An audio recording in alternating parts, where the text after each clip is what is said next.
अस्सलाम वालेकुम students, welcome to e learning special group of colleges Dipalpur. Students, हम discuss कर रहे थे लास्ट टाइम, पहले हमने स्टार्ट किया डेफिनेशन से, रिंग से, देन उसके commutative ring, subring, then integral domain. Last time हमारी जो चल रही थी डिस्कशन वो कुछ हमने थ्योरम किए सब रिंग के हवाले से।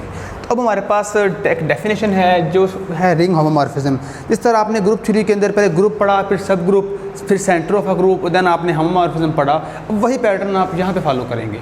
तो स्टूडेंट्स, आपके पास डेफिनेशन यहाँ पे जो है रिंग होमोमॉर्फिज्म, याद रखें डेफिनेशन का जो थीम होता है वो सेम रहता है, बस उसकी वर्डिंग कुछ चेंज इस होगी अकॉर्डिंग टू द प्रॉपर्टीज़। अब आपके पास होमोमॉर्फिज्म है, और जब आपने ग्रुप बनाया था तो ग्रुप के अंदर भी आपके पास होमोमॉर्फिज्म इसी तरह थी कि आपने 5 मैपिंग बनाई थी जी से लेके जी डैश तक, और देन आपने इस मैपिंग को डिफाइन इस तरह किया था कि अगर आप दो एलिमेंट्स के ऊपर लगाएं अलग अलग फाई ऑफ ए बी, तो जो आपके पास अगर answer phi of A phi of B बन जाए तो आपने बोला था कि हमारे वो ग्रुप्स के दरमियान जो मैपिंग है उसे आप बोलेंगे ये एक होमोमॉर्फिज्म मैपिंग है। तो अब आप डिस्कस करेंगे इसको रिंग थ्योरी के लिहाज से। तो स्टार्ट करेंगे, अब आपके पास दो सेट हैं, यानी दो रिंग्स हैं। एक रिंग आपके पास आर और एक रिंग जो आपके पास वो है आर डैश। तो हमने यहाँ पे बात करनी है कि एक मैपिंग बनाएंगे जो इस मैपिंग आर के एलिमेंट्स को उठा के आर डैश के ऊपर ले जा रही है। Is said to be a ring homomorphism. कहते हैं ये रिंग होमोमॉर्फिज्म बनाएगी, कब बनाएगी? अगर ये दो प्रॉपर्टीज़ को सेटिस्फाई करवाए। पहली प्रॉपर्टी आपके पास जो आती है, आप इस आर के यानी जो डोमेन के दो एलिमेंट्स को ऐड करवाएं, इसके ऊपर मैपिंग लगाएं, तो ये स्प्लिट इस अंदाज से करे कि दोनों को अलग अलग सेपरेटली फाई ऑफ ए और प्लस फाई ऑफ बी की फॉर्म में लिख दे। और सेकंड प्रॉपर्टी, अगर आप प्रोडक्ट लें ए बी एलिमेंट्स का आर के अंदर से, तो जो एलिमेंट को ये सेपरेटली स्प्लिट करे, जो इमेज आए वो आर डैश का एलिमेंट हो।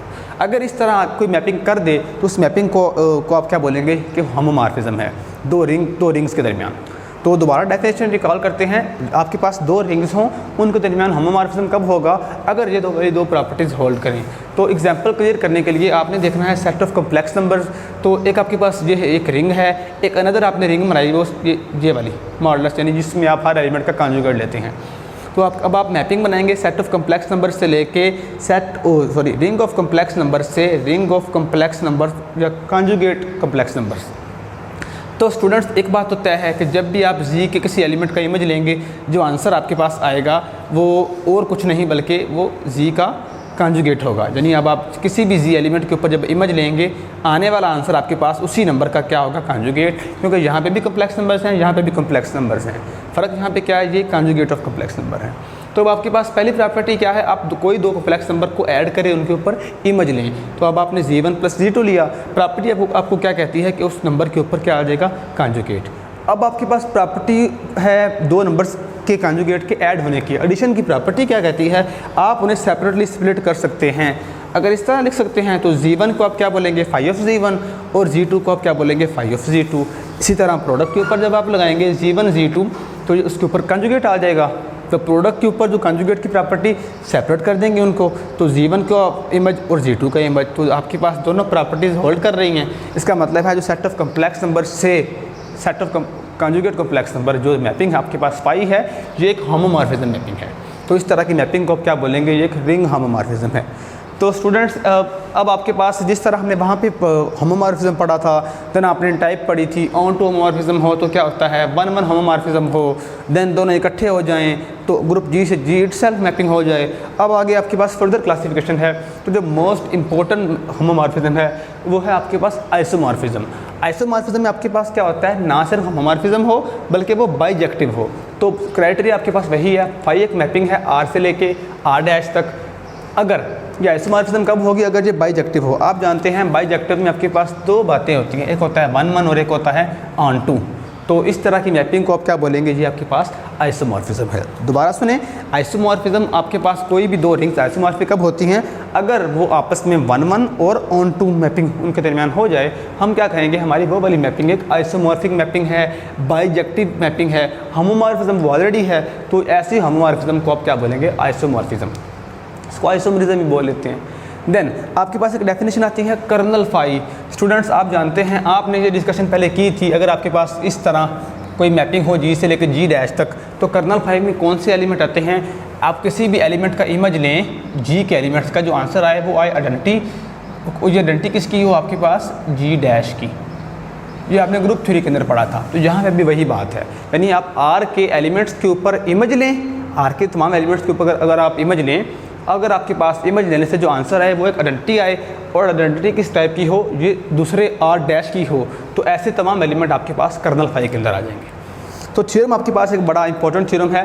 थ्योरम की स्टेटमेंट ये है कि लेट आपके पास फाई एक मैपिंग है आर से लेके आर डैश तक, be R ring homomorphism, then phi is 1 1 if and only if. आपके पास दो कंडीशन है। एक नेसेसरी कंडीशन क्या है, अगर फाई 1 1 हो, प्रूव करें कर्नल फाई के अंदर एक ही एलिमेंट है और वो क्या है, 0 है। याद रखें कर्नल फाई के अंदर आपके पास कौन से एलिमेंट होते हैं, एलिमेंट होते हैं डोमेन सेट के, यानी इस सेट आर के। अच्छा, अब हमने देखना है सपोज़ पहले प्रूफ करने के लिए आप दो बातें ध्यान में रखेंगे। सबसे पहले आपने क्या सपोज़ करना है कि अगर आप इस बात को सपोज़ करते हैं, प्रूफ करेंगे कि ये 1 1 है, तो सपोज़ फाई इज़ 1 1। अब फाई 1 1 है, प्रूफ हमने क्या करना है कि कर्नल फाई एक नल मैपिंग है, यानी इसके अंदर सिर्फ एक ही एलिमेंट है जो कि आइडेंटिटी है इस सेट आर की। तो कहते हैं ऑन कंट्रेरी आप उलट सपोज करें कि ये एक एलिमेंट इसके अंदर नहीं आता, इसका मतलब है मोर देन 1 एलिमेंट इसके अंदर होंगे।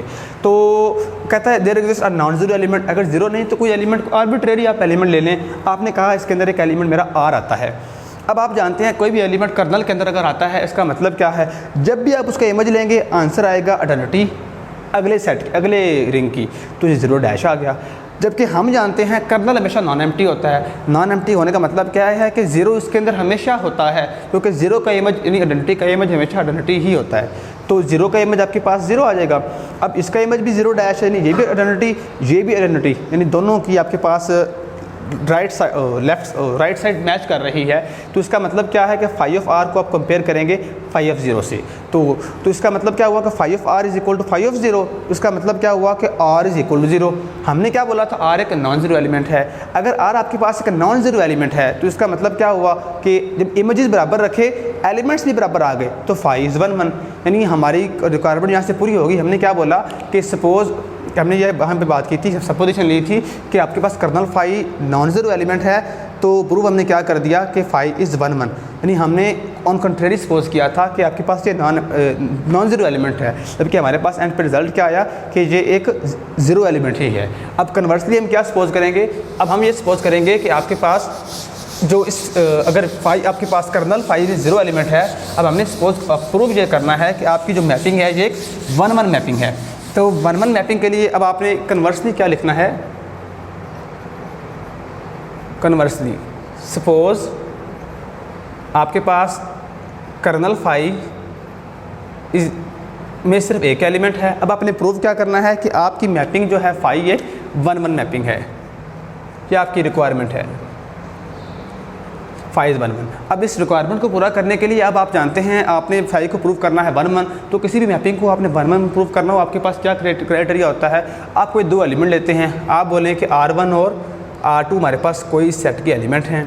तो अब आपने 1 1 प्रूव करने के लिए अगर आपके इमेजेस बराबर रखेंगे और प्रूव करेंगे कि एलिमेंट्स भी आपके पास बराबर आते हैं, phi of R1 is equal, अब इसको आप इस तरह लिख सकते हैं कि फाई ऑफ R1 माइनस, इसको आप लिख सकते हैं कि minus phi of R2 is equal to 0, और इसको आप ऐसे लिख सकते हैं कि phi of R1 minus R2 is equal to 0।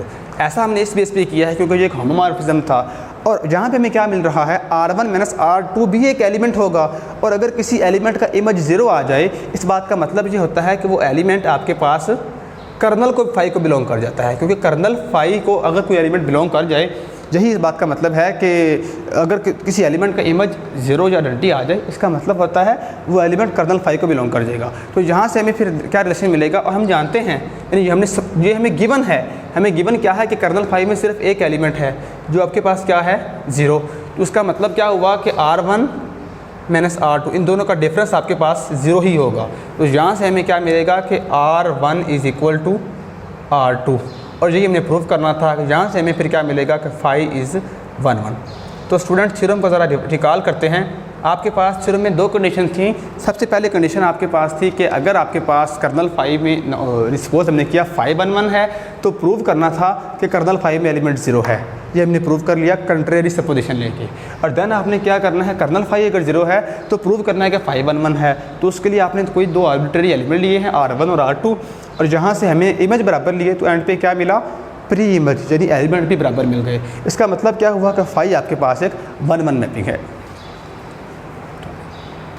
Welcome students, आपके पास रिंग होमोमॉर्फिज्म की हम कुछ प्रॉपर्टीज डिस्कस कर रहे थे। देन आपने कर्नल को डिफाइन किया, फिर आपने एक थ्योरम प्रूव किया कि अगर आपके पास मैपिंग फाई 1 1 हो तो कर्नल फाई में सिर्फ और सिर्फ एक एलिमेंट आता है जो कि 0 आता है। अब आपके पास एक न्यू थ्योरम है, आपके पास थ्योरम है कि फाई एक रिंग होमोमॉर्फिज्म है। हमने प्रूव करना है कि कर्नल फाई एक सब रिंग है, और इसी थ्योरम का अगला पार्ट है कि इमेज फाई इज़ अ सब रिंग। तो इसका एक पार्ट हम यहाँ पे प्रूव करेंगे, एक पार्ट आपके लिए छोड़ेंगे। तो आपने प्रूव करना है कि कर्नल फाई एक सब रिंग है। स्टूडेंट्स, आपके पास गिवन डाटा पहले देख रहे हैं। गिवन क्या है कि फाई एक रिंग होमोमॉर्फिज्म है। होमोमॉर्फिज्म की प्रॉपर्टीज़ आपके पास गिवन हैं। तो आपने प्रूव क्या करना है कि कर्नल फाई एक सब रिंग है।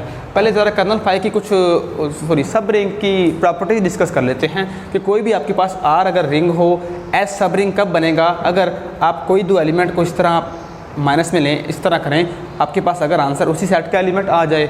यहाँ पे आप कंडीशन लगाते हैं कि S be a non empty subset of R, और इसी तरह अगर आप उनको मल्टीप्लाई करें, अगर आंसर उसी सेट का एलिमेंट आ जाए, आप कहते हैं आपका जो सेट एस है ये एक सब रिंग है। तो प्रॉपर्टीज इनमें रखें कि हमने किस तरह इसको प्रूव करना है। लेकिन अब ये आपके पास आप आम एलिमेंट लेके नहीं कर सकते, बल्कि अब आपने होमोमॉर्फिज्म को यहाँ पे यूज़ करना है। तो आपने प्रूव करना है कर्नल फाई इज़ अ सब रिंग। सबसे पहले डिफाइन करें कर्नल फाई आपके पास होता क्या है। आप जानते हैं कर्नल फाई में पहले सेट आर के वो वाले एलिमेंट होते हैं जिनका जब आप इमेज लें तो आंसर आपके पास आता है 0 डैश, और जो 0 डैश यानी जो आइडेंटिटी होती है सेट आर डैश की। ये आपके पास कर्नल फाई की डेफिनेशन है। तो इसके लिए आप कोई आर्बिट्रेरी यहाँ पे दो एलिमेंट ले लेंगे। आप बोलेंगे आपके पास जो R1 और R2, आप यहाँ पे कोई दो एलिमेंट लेंगे कर्नल फाई के, और देन आप इसके ऊपर प्रॉपर्टीज लगाएंगे और प्रूव हम ये बात करेंगे कि ये सब रिंग है। तो आप लेट करें R1 and R2 belong to kernel phi. तो आपके पास यहाँ पे जो पहली प्रॉपर्टी है कर्नल सब रिंग की, वो आपके पास क्या आती है कि जब भी आपने किसी चीज़ को सब रिंग प्रूव करना है, आपके पास सबसे पहली डेफिनेशन क्या आती है कि आप कोई भी दो एलिमेंट को इस तरह माइनस में लेंगे। सबसे पहली बात, अगर ये कर्नल फाई के एलिमेंट हैं तो R1 का इमेज आपके पास 0, इसी तरह R2 का इमेज भी आपके पास क्या आ जाएगा 0, क्योंकि ये कर्नल फाई के एलिमेंट हैं और कर्नल फाई में वही एलिमेंट होते हैं जिनका इमेज आपके पास 0 होता है। तो स्टूडेंट्स, इसके लिए आप क्या करेंगे, आप यहाँ पे अगर पहली प्रॉपर्टी के लिए आप बोलेंगे R1 माइनस R2, तो इसका मतलब आपके पास क्या आ जाएगा। अगर ये होमोमॉर्फिज्म है, होमोमॉर्फिज्म क्या करेगा, इसको इस तरह स्प्लिट अप कर देगा R2, और आप जानते हैं R1 का इमेज भी आपके पास 0 डैश, इसी तरह R2 का इमेज भी आपके पास 0 डैश। तो आपके पास ये आंसर क्या आ गया 0 डैश। और जब आपके पास होमोमॉर्फिज्म के अंदर किसी एलिमेंट के इमेज 0 डैश आ जाए तो इस बात का मतलब ये होता है कि वो एलिमेंट R1 माइनस R2 उस कर्नल फाई को बिलोंग कर जाता है। तो स्टूडेंट्स, हमें यहाँ से एक प्रॉपर्टी मिलेगी सब रिंग की कि आपने दो एलिमेंट लिए, उनको माइनस किया, उसको इमेज लिया, आंसर आपके पास आ गया आइडेंटिटी 0 डैश, जो कि इस सेकंड सेट R डैश का एलिमेंट है। तो पहली प्रॉपर्टी हमारे पास सोल्व कर गई। सेकंड प्रॉपर्टी के लिए आप क्या करेंगे, R1 और R2 का प्रोडक्ट लेंगे। आप जानते हैं ये कि होमोमॉर्फिज्म है, तो होमोमॉर्फिज्म इन दोनों एलिमेंट्स को इस तरह सेपरेटली स्प्लिट कर देगा, अलग कर देगा। आप जानते हैं R1 का इमेज भी 0 डैश और R2 का इमेज भी 0 डैश, और दिस इज आपके पास 0 डैश। अगर किसी एलिमेंट का इमेज आपके पास 0 डैश आ जाए, इस बात का मतलब हमारे पास ये होता है कि वो एलिमेंट आपके पास और कुछ नहीं बल्कि कर्नल को बिलोंग कर जाएगा।